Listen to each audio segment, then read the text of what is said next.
Mais um devocional Intensa no Ar, onde conhecemos mais do Pai e nos aprofundamos nele.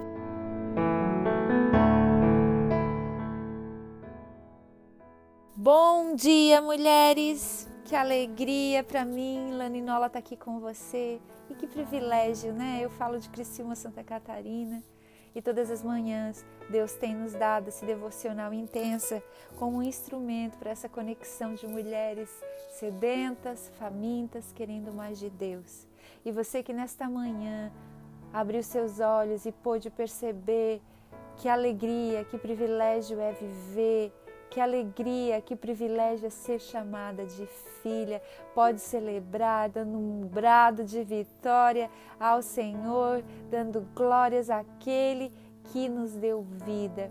Mas você que de repente está ali, escondidinha, cansada, sobrecarregada, eu quero te dizer que o Senhor tem uma palavra de ânimo para ti nesse dia e você vai glorificar o Senhor em meio às suas dificuldades. Você vai glorificar o Senhor em meio a tudo isso e você vai alcançar um lugar primordial, um lugar espetacular no coração do Pai, porque você escolheu não murmurar, mas você escolheu celebrar a vida mesmo diante das tempestades da vida. Amém? Que o Senhor possa tocar você de maneira sobrenatural nesta manhã e te tirar deste lugar, muitas vezes, de cegueira espiritual. Amém, querida? Convido você a pegar sua caneta, seu caderno. Você que pode, anote e não deixe de compartilhar conosco. Não perca o privilégio de abençoar outra vida a partir da sua vida. Eu sei que muitas me mandam os testemunhos, relatando aquilo que Deus tem feito. Então você também pode fazer. Não se acanhe. Mande ali pra gente no privado. E se você quiser, a gente expõe o nome. Se não, a gente só bota o testemunho. Mas faça com que outras pessoas sejam alcançadas a partir da sua vida. Amém? Então, a partir do capítulo 20, no versículo 29 de Mateus, a cura de 2 cegos de Jericó. Saindo de Jericó, uma grande multidão seguia Jesus. Eis que 2 cegos sentados à beira do caminho, tendo ouvido que Jesus passava, começaram a gritar: Senhor, filho de Davi, tenha compaixão de nós. Mas a multidão os repreendia para que se calassem. Eles, porém, gritavam cada vez mais: Senhor, filho de Davi, tenha compaixão de nós. Jesus parou, chamou-os e perguntou: O que vocês querem que eu lhe faça? Uau! Pensa, a gente pensaria assim, bom, eles estão cegos, eles querem ver, né? Mas Jesus queria que eles tomassem a iniciativa de dizer o que eles queriam. Eles responderam: Senhor, que se abram os nossos olhos. Profundamente compadecido. Olha só, Jesus sempre se compadece do ferido. E Ele se compadece de mim e de você. Ele se compadeceu e sempre se compadecerá. Jesus tocou nos olhos deles e imediatamente recuperaram a vista e o seguiram. Uau! Prestem atenção nessa chave. A partir do momento que eles começaram a ver, a enxergar, eles seguiram ao Senhor.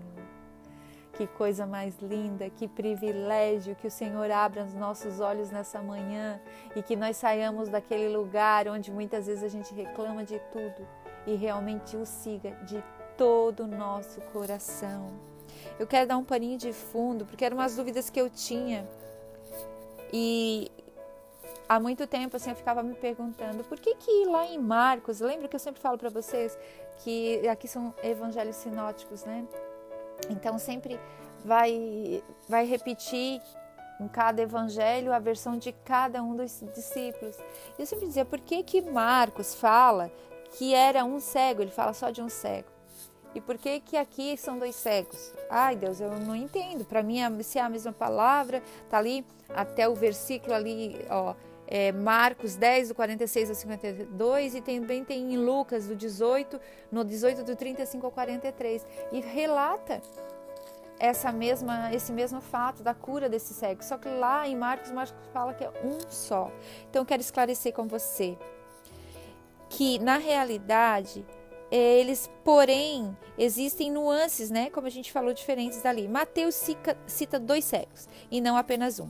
E Lucas registra que Jesus estava entrando em Jericó e não saindo. São dúvidas que muitas vezes permeiam assim. Não que isso vá mudar alguma coisa, mas são só curiosidades que eu queria pontuar com vocês. E saindo de Jericó, como nos informa Mateus e Marcos. Como entender essas aparentes contradições? Então vamos lá.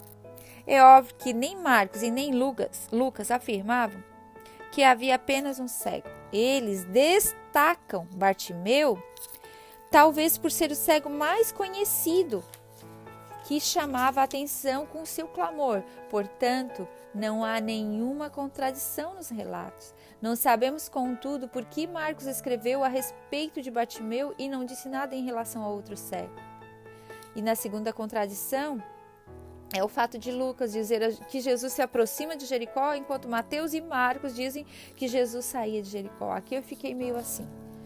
Mas a questão, daí me esclareceu totalmente, né? Que a questão é que no século I havia 2 Jericós. A velha Jericó, vocês lembram aquela que foi derrubado o muro de Jericó? Então, essa foi derrubada.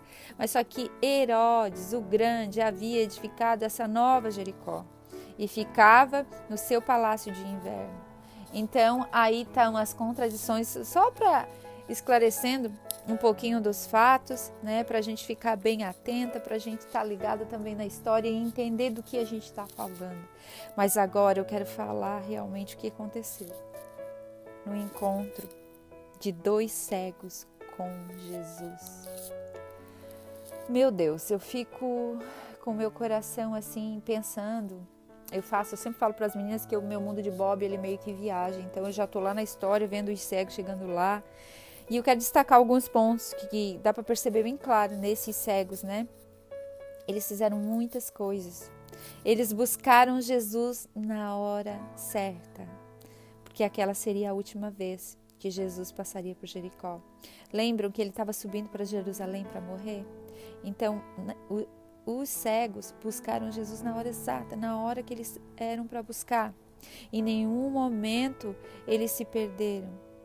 Eles se agarraram nessa oportunidade e buscaram o Senhor no tempo certo.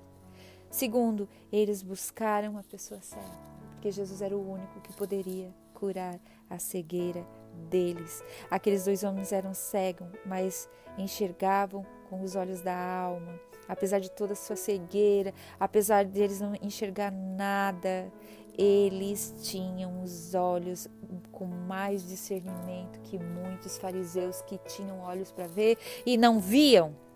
E terceiro, eles chamaram o Senhor Filho de Davi. Vocês lembram que nós aprendemos o que significa isso? Eles reconheceram que o Senhor, Filho de Davi, era o Messias, aquele que os profetas falavam. Então eles reconheceram o título de Jesus. Eles reconheciam Jesus como Messias.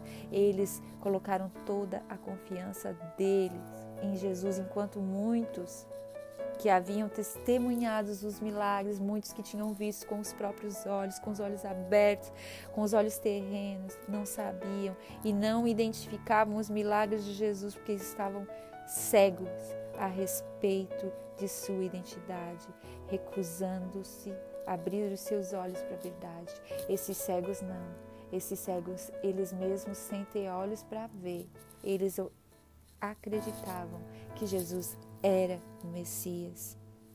Muitas vezes a gente pensa, aquele fulano é cego, cicrano é cego, né? Nas coisas que a gente observa no nosso dia a dia, muitas vezes a cegueira está em nós. Porque cego, gente, tem cego de tudo quanto é tipo.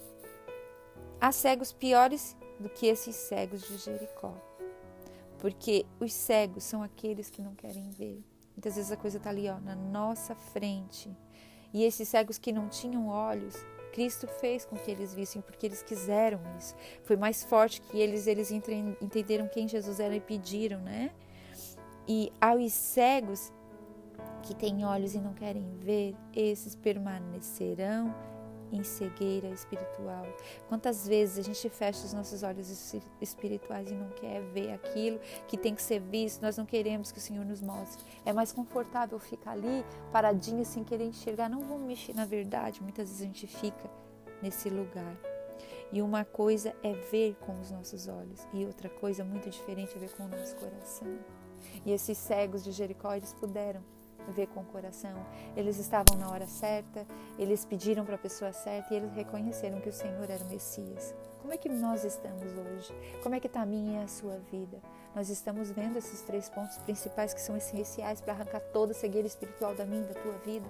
Porque muitas vezes a gente faz as coisas tão no cotidiano que a gente não se liga, que tem coisas que a gente está deixando para trás e está ficando cego, não está enxergando. O Espírito Santo nesta manhã quer nos dizer, preste atenção nos detalhes, naquilo que eu já tenho feito na tua vida. Traga luz para aquilo. Pare de esconder coisas e comece a ver com a verdade que eu estou querendo te mostrar. É ver uma coisa e enxergar aquilo que realmente ela é, não ver outra coisa diferente. Porque muitas vezes a gente olha para tal coisa, não é bem assim, não é aquilo ali. Esse é um cego. Outro tipo de cego que vê apenas aquilo que lhe agrada. Eu vejo apenas o que eu quero. O que eu não quero eu deixo para lá. Afinal de contas, o que me interessa é isso, o resto não. E é daqueles cegos que enxergam a cegueira dos outros e não a própria. Pensem bem. Muitas vezes é fácil acusar e ver uma pessoa, ela está no erro, ela isso, ela aquilo. Mas eu não estou olhando para mim mesma.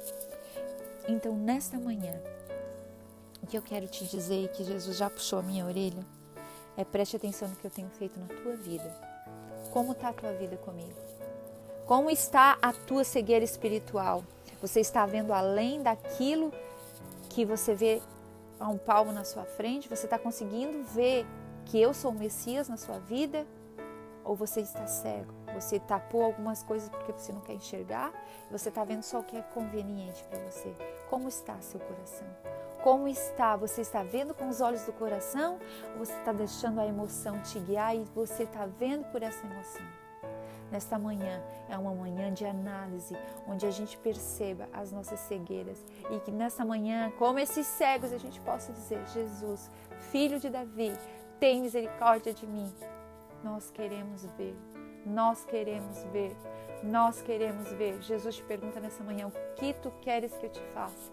Tenha coragem para dizer, Senhor, eu quero ver a verdade de Ti sobre a minha vida. Revela para mim a identidade de quem eu sou dentro de Ti. De repente vai ter coisas que você vai encontrar e você não vai gostar, porque você está num lugar onde não deve estar. Mas Jesus está ali para te curar, te proteger e te levar para uma identidade que está guardada nele e não mais na sua. Amém? Deus te abençoe. Um bom dia.